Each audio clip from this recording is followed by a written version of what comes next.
Someone in the room is about to yawn. You won't see it coming. Maybe it's a coworker 2 seats down. Maybe it's a stranger across the train aisle. Maybe it's only a face on a screen, a person you will never meet in a country you have never visited. And within seconds, your own jaw will begin to stretch open without permission, without a decision, without a single conscious thought. You'll blame it on being tired. But the real answer is far stranger. Because that yawn was never really about sleep. It wasn't about boredom. It wasn't even entirely about you. What passed between those two bodies was a signal, and that signal has been traveling between living things for more than 200 million years. Your brain still cannot refuse it. Think about how strange this is for a moment. You can hold your breath, you can stop yourself from blinking, you can sit perfectly still through pain, but you cannot reliably stop a yawn once it begins, and you cannot stop yourself from catching one. Right now, simply because you are hearing the word, some of you have already felt the pull at the back of your throat. Why does a word do that? Start with what a yawn actually is. It is not one motion, it is a sequence. Your jaw drops wide, air rushes in over about 6 seconds, your eyes narrow and often water, your eardrums tighten. Blood floods the tissues of your face and skull, then comes a short, sharp exhale and it's over. 6 seconds, that number is remarkably consistent. It barely changes with your age, your sex, or how tired you are. A yawn is less like a mood and more like a reflex your body executes the same way every time. The way a sneeze always follows the same shape. In the 1980s, a researcher named Robert Provine at the University of Maryland decided to do something almost nobody had done. He studied yawning seriously in a laboratory with volunteers and stopwatches and video. What he found dismantled almost everything people believed. The most popular explanation had always been oxygen. You yawn because the room is stuffy. You yawn because your blood is starved of air and your body forces a deep breath to fix it. It sounds obvious. It sounds like something you learned in school. Provine tested it directly. He had subjects breathe air enriched with extra oxygen. If the oxygen theory were true, their yawning should have stopped. It didn't change at all. He gave them air with elevated carbon dioxide, which should have triggered more yawning if the theory held. Their breathing rate went up. Their yawning did not. So the explanation you've believed your whole life has no experimental support. Then Provine turned to the contagion itself, and the results got stranger. He showed volunteers a video of people yawning. Roughly half of them yawned back within 5 minutes. Then he began stripping the video down, removing pieces to find the trigger. He blocked out everything but the mouth. People still yawned. He blocked out the mouth and showed only the rest of the face. People still yawned. He showed subjects nothing but the written word yawn on a page. They yawned at a word. That should tell you something important. Whatever is happening here isn't a careful analysis of another person's needs. It is something faster and dumber and far older than reasoning. It is a trigger, and it fires on almost any hint of the pattern. But if it's a reflex, where did it come from? Here is where it becomes genuinely difficult to explain as learned behavior. Nadja Reissland, a researcher at Durham University, used 4-dimensional ultrasound to observe fetuses in the womb across the second half of pregnancy. She and her colleagues found something clear. Fetuses yawn. They yawn as early as around 11 weeks, and they do it in a distinct pattern, separate from ordinary mouth opening. A fetus has never seen a yawn. It has never watched a tired parent on a couch.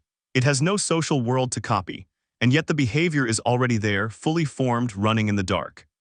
So the yawn is older than your culture. It is older than your language. It is, in a real sense, older than you. Which raises the question again, what is it for? Andrew Gallup, a researcher who has spent years testing this question, proposed an answer that sounds absurd until you look at the evidence. He suggested that yawning cools your brain. Your brain is a furnace. It's about 2% of your body weight and burns roughly 20% of your energy. It is also extraordinarily sensitive to temperature. A shift of even a fraction of a degree changes how well your neurons fire, how fast you react, how clearly you think. A brain running hot is a brain running badly. Now look at the mechanics of a yawn again. The wide jaw stretch forces blood through the vessels of your skull and face, flushing warm blood out. The deep inhale pulls a large volume of cooler outside air across the tissues and sinuses behind your nose. Together, they work like a radiator opening its vents. Gallup's team tested this in ways you can almost picture.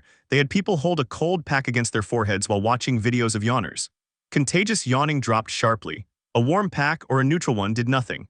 They asked people to breathe only through the nose, which cools blood heading toward the brain more efficiently than mouth breathing. Yawning dropped again. Then they went outside. Gallup's group compared yawning in the dry heat of Arizona with yawning in the milder climate of Vienna across different seasons. The pattern that emerged was not simply more heat, more yawning. People yawned most when the outside air was cooler than their bodies but not freezing. In extreme heat, yawning fell away almost entirely. That makes sense. Pulling in air hotter than your own blood wouldn't cool anything. It would make things worse. So the reflex quiets down. Your body, without asking you, is checking the temperature of the air before it decides. But this still explains only half the mystery.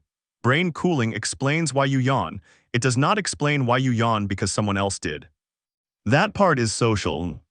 Stephen Platek and his colleagues found that susceptibility to contagious yawning tracks with measures of empathy and self-processing, the mental machinery that lets you recognize your own face and model someone else's inner state. People who score higher on those measures catch yawns more readily. People who score lower catch them less. Then there's the timing of when the ability appears. Molly Helt and her colleagues at the University of Connecticut studied children across a range of ages. Toddlers yawn constantly on their own, but they are almost completely immune to catching a yawn from someone else. The contagion doesn't reliably switch on until somewhere around age 4 or 5, which is roughly the same window in which a child first understands that other people have minds separate from their own. So contagious yawning isn't installed at birth. It arrives when the social brain does. And it doesn't treat everyone equally. Ivan Norcia and Elisabetta Palagi ran an unusual study. Instead of a lab, they used ordinary life. Over the course of a year, they quietly recorded natural yawns among people in everyday settings, noting who yawned, who caught it, and how those people were related to one another. The pattern was clean.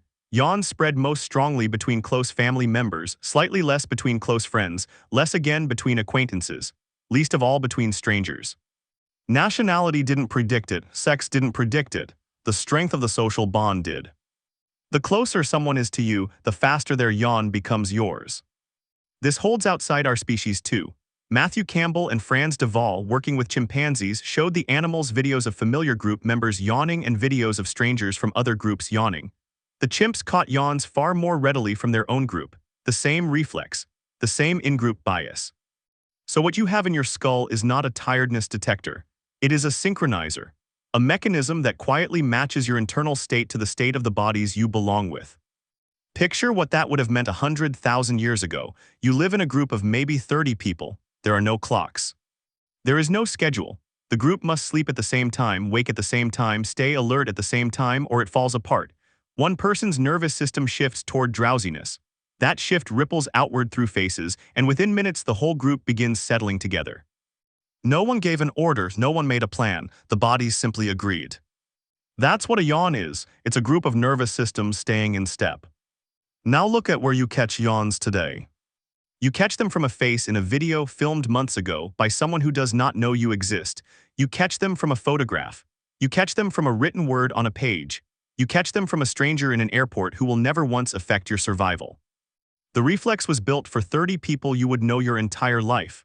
You now feed it thousands of faces a day, almost all of them strangers. The mechanism can't tell the difference. It fires anyway, treating each face as a member of a group you never actually joined. And notice what it means when you do catch one from someone close to you. That involuntary stretch in your jaw is a small piece of physical evidence. It means some layer of your brain, far below anything you control, has already filed that person as one of yours. You don't decide that, your body reports it. So the next time it happens, pay attention to who started it. Watch how long it takes to reach you. Notice whether it reaches you at all. There is a quiet map of your relationships written in something as small and stupid and ordinary as an open mouth. Someone in the room is about to yawn. And when your own jaw begins to stretch, you'll know it was never about being tired. It was your brain cooling itself, the way it has for millions of years, and it was your body quietly answering a question no one asked out loud. Are we together? And without meaning to, you'll say yes.